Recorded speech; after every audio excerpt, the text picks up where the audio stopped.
Hello friends, आज का अपना टॉपिक है विकेरियस लायबिलिटी। बेसिकली क्या होता है, आपने कोई गलती करी है उसके लिए आप लायबल होते हो, पर ऐसा भी होता है कि किसी और पर्सन की गलती के लिए कोई और लायबल हो जाए, और इसी को कहते हैं विकेरियस लायबिलिटी। जब किसी और पर्सन ने गलती करी है और उसके लिए लायबल कोई और हो तो उसको कहते हैं विकेरियस लायबिलिटी। इसका बहुत ही कॉमन एग्जाम्पल है, जब सर्वेंट ने कोई गलती करी है उसके लिए लायबल होता है मास्टर, तो इसी को कहते हैं विकेरियस लायबिलिटी। यहाँ पर मास्टर विकेरियसली लायबल है अपने सर्वेंट की गलती के लिए। तो यहाँ पे दो चीज़ें ज़रूरी होती है विकेरियस लायबिलिटी के लिए। पहली, कि जिस पर्सन ने गलती करी है और जिसके ऊपर लायबिलिटी आई है उन दोनों के बीच में कोई रिलेशन होना चाहिए। ठीक है, जैसे कोई भी मास्टर और सर्वेंट का भी हो सकता है, पार्टनर्स का, फर्म के जो पार्टनर्स होते हैं उनका रिलेशन भी हो सकता है, यानी गलती किसी एक पार्टनर ने करी है और लायबल सारे पार्टनर्स, और प्रिंसिपल और एजेंट का रिलेशन भी हो सकता है।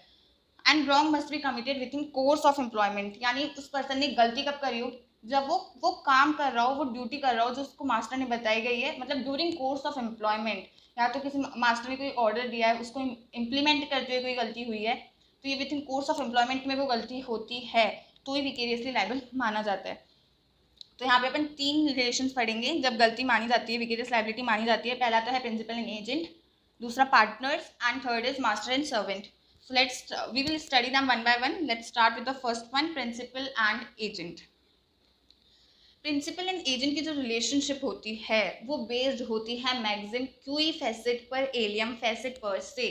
इसका मतलब होता है, यदि आप किसी और से काम करवाते हो, कोई रॉन्गफुल एक्ट करवाते हो, तो लॉ में माना जाता है कि वो काम आपने खुद ने किया है।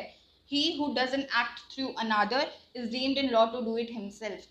जैसे सपोज मैंने अपने किसी पर्सन को बोला कि तुम जाके उस गाड़ी का एक्सीडेंट कर आओ, तो यहाँ पे एक्सीडेंट किसी और ने किया है, पर लॉ में माना जाएगा कि वो एक्सीडेंट मैंने किया है, क्योंकि उस पर्सन ने मेरे कहने पे वो एक्सीडेंट किया है। तो इसी को कहते हैं maxim qui facit per alium facit per से। दस अब प्रिंसिपल जो होता है वो विकेरियसली लायबल होता है अपने एजेंट की गलती के लिए, क्योंकि एजेंट हमेशा प्रिंसिपल के कहने पे ही काम करता है। तो एजेंट ने जो भी काम किया वो प्रिंसिपल के कहने पे किया, तो क्या माना जाएगा कि ये काम किसने किया है, प्रिंसिपल ने किया है। इसलिए principal is vicariously liable for the tort of his agent. इसका केस देखेंगे अपन, Ormrod versus Crosville motor service limited. इस केस के अंदर क्या होता है, डिफेंडेंट अपने फ्रेंड को बोलता है कि तुम कार चलाओ, मेरी कार चला लो। तो जब फ्रेंड कार चला रहा होता है तो उस कार का हो जाता है एक्सीडेंट एक ओमनी बस से, और जो प्लेंटिफ है वो इंजर होता है। यहाँ पे कोर्ट हेल्ड करती है कि यहाँ पे कौन लायबल है, यहाँ पे डिफेंडेंट लायबल है। डिफेंडेंट का फ्रेंड कार चला रहा था, फिर भी डिफेंडेंट लायबल है। क्यों? क्योंकि पहली बात तो वो कार किसकी थी, ओनर कौन है, डिफेंडेंट। और दूसरी बात, ओनर ने यानी डिफेंडेंट ने खुद ने अपने फ्रेंड को बोला था कि तुम कार चलाओ, मतलब किसके कहने पे कार चल रही है, डिफेंडेंट के कहने पे, इसलिए यहाँ पे डिफेंडेंट को लायबल माना जाता है। और दूसरी बात, ये कार किसके पर्पस के लिए चल रही है, डिफेंडेंट के पर्पस के लिए चल रही है। सो यहाँ पे defendant was made liable for this. और अब अपन देखते हैं दूसरा केस। दूसरा केस है State Bank of India versus Shyama Devi. इस केस के अंदर क्या होता है, श्यामा देवी के हस्बैंड जो होते हैं वो अपने फ्रेंड को पैसे देते हैं बैंक में जमा करने के लिए। वो जो फ्रेंड होता है वो एम्प्लॉय होता है स्टेट बैंक ऑफ इंडिया का। वो फ्रेंड क्या करता है, वो पैसे लेके भाग जाता है, गायब हो जाता है। तो यहाँ पे श्यामा देवी सू करती है स्टेट बैंक ऑफ इंडिया को। यहाँ पे कोर्ट हेल्ड करती है कि state Bank of India liable नहीं है। क्यों?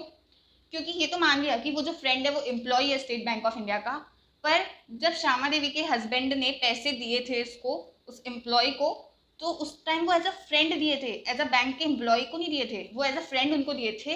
तो यहाँ पर वो आउट ऑफ ड्यूटी, मतलब वो एम्प्लॉयमेंट में नहीं थे उस time, during the course of employment ये काम नहीं हुआ है, इसलिए यहाँ पे state Bank of India was not held liable.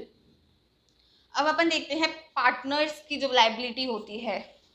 Partners की जो लायबिलिटी होती है उसको माना जाता है पार्टनरशिप एक्ट ऑफ 1932 से, and it is further provided in section 25 of our constitution.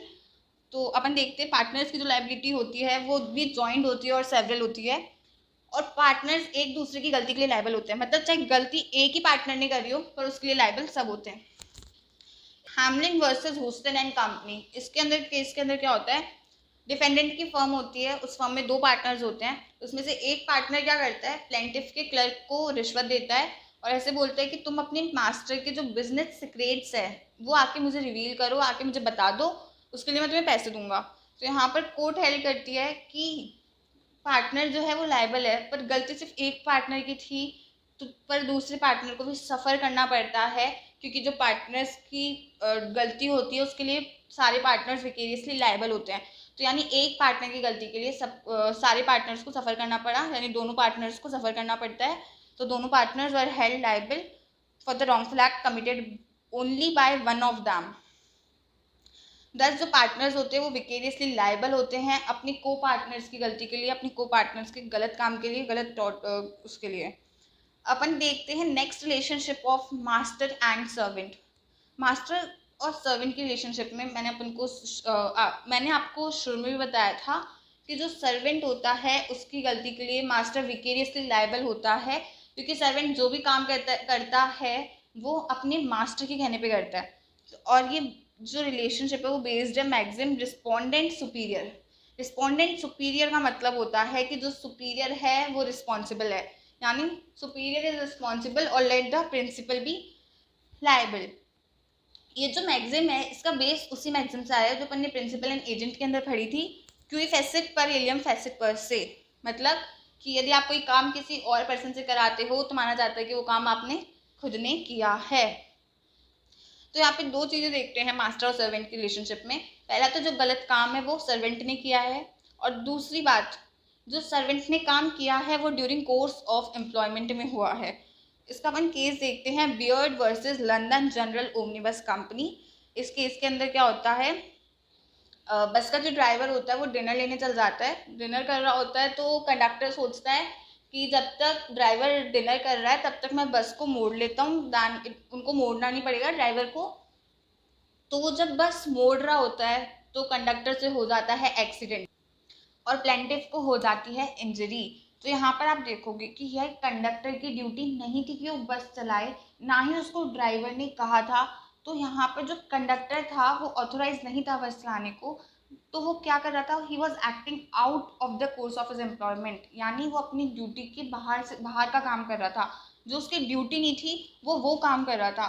तो यहाँ पर London general omnibus company was not held liable, क्योंकि यहाँ पर कंडक्टर अपनी मर्जी से काम कर रहा था, वो अनऑथोराइज था वो काम करने के लिए, और वो आउट ऑफ हिज एम्प्लॉयमेंट काम कर रहा था। तो यहाँ पर जो लंदन जनरल ओमनीबस कंपनी है उसको लायबल नहीं माना गया। अब अपन देख लेते हैं सर्वेंट कौन होता है, हु इज सर्वेंट, किसको बोलेंगे अपन सर्वेंट। जो सर्वेंट होता है वो पर्सन होता है जिसको एम्प्लॉय करता है काम करने के लिए, और जैसा मास्टर कहता है सर्वेंट वैसा ही काम करता है, जिस तरीके से कहता है उस तरीके से करता है, और जो डायरेक्शन जो कंट्रोल जो मास्टर का उसके ऊपर होता है उससे अपन बता सकते हैं कि ये सर्वेंट है। यानी जो मास्टर है उसका पूरा कंट्रोल होता है सर्वेंट के ऊपर। तो if a master can control a person तो अपन उसको कहते हैं कि वो सर्वेंट है। और इंडिपेंडेंट कॉन्ट्रैक्टर क्या होता है, देखो इंडिपेंडेंट कॉन्ट्रैक्टर वो होता है जिसका अपन से थोड़े टाइम के लिए कॉन्ट्रैक्ट होता है कि तुम ये काम कर दो, उसके बाद में अपन दोनों का कोई रिलेशन नहीं रहेगा। यानी वो कुछ टाइम के लिए आता है, सपोज आपके घर पे इलेक्ट्रिसिटी कुछ ख़राब हो गया, इलेक्ट्रिकल अप्लायंस, तो आप जिसको बुलाते हो वो पर्सन कुछ टाइम के लिए आता है, उसकी ड्यूटी होती है काम करने की, वो जिस तरीके से भी करे, और आपको सिर्फ अपना काम चाहिए होता है, वो आपका सर्वेंट नहीं हुआ, वो होता है इंडिपेंडेंट कॉन्ट्रैक्टर। तो इंडिपेंडेंट कॉन्ट्रैक्टर जो होता है, इन दोनों में डिफरेंस देख लेते हैं अपन। सर्वेंट और इंडिपेंडेंट कॉन्ट्रैक्टर में डिफरेंस होता है। पहली बात तो ये होती है कि जो इंडिपेंडेंट कॉन्ट्रैक्टर है वो उसके पास ज़्यादा फ्रीडम होती है सर्वेंट से, यानी सर्वेंट तो under the control of master होता है। सर्वेंट को मास्टर बोल सकता है कि तुम्हें इस तरीके से काम करना है, इस मैनर से करना है, पर इंडिपेंडेंट कॉन्ट्रैक्टर को मास्टर नहीं बोल सकता कि तुम्हें किस तरीके से काम करना है। उसको बस इतना बोलेगा कि भाई ये खराब हो गया, इसको सही कर दो। वो जिस तरीके से जिस मैनर से जो भी करना है वो पूरा काम इंडिपेंडेंट कॉन्ट्रैक्टर के हाथ में होता है। तो ये होता है सर्वेंट और इंडिपेंडेंट कॉन्ट्रैक्टर में डिफरेंस। और एक बात ये होती है कि जो सर्वेंट होता है उसकी गलती के लिए मास्टर लायबल होता है, पर इंडिपेंडेंट कॉन्ट्रैक्टर की गलती के लिए मास्टर लायबल नहीं होता। This was all about vicarious liability. ये टॉपिक कंप्लीट हो चुका है। आई होप आपको सब कुछ समझ आया है तो like comment and subscribe this channel for the latest updates. मैं ऐसे बहुत सारे अच्छे वीडियोज़ लाती रहूँगी, लॉ की सारी अपडेट्स आपको मिलेगी, तो जल्दी से मेरा चैनल सब्सक्राइब कर दे जिससे आपको ये नॉलेज सबसे पहले मिल जाए। Okay, bye bye, see you in the next video.